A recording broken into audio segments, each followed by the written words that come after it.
किसी को इतबार है यार जिंदगी का? कोई एक बंदा हाथ उठा के कह दे मुझे जिंदगी का इतबार है, मैंने बाहर निकलना है यहां से। जवान बता दे, बूढ़ा बता दे, बच्चा बता दे, तंदुरुस्त बता दे, कोई नहीं बता सकता। जिंदगी का इतबार ही नहीं।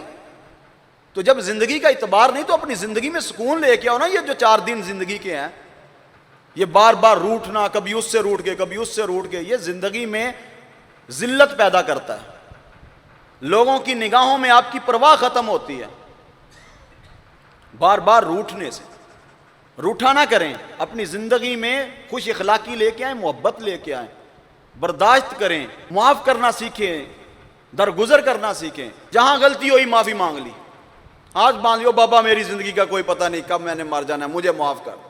तो अगले बंदे को भी सोचना चाहिए यार ये इज्जत में, इनकसारी में, अल्लाह के डर में, और अच्छा इंसान है इसलिए मेरे से माफी मांग रहा है, और कोई से कमी नहीं है ना। ये मेरे घर से खाता है, कोई बंदा किसी के घर से खाता है यार? कोई भी नहीं किसी के घर से खाता। अल्लाह ताला की देन है और अल्लाह ताला हमें दे रहा है और हम खा रहे हैं, ये अल्लाह का शुक्र है।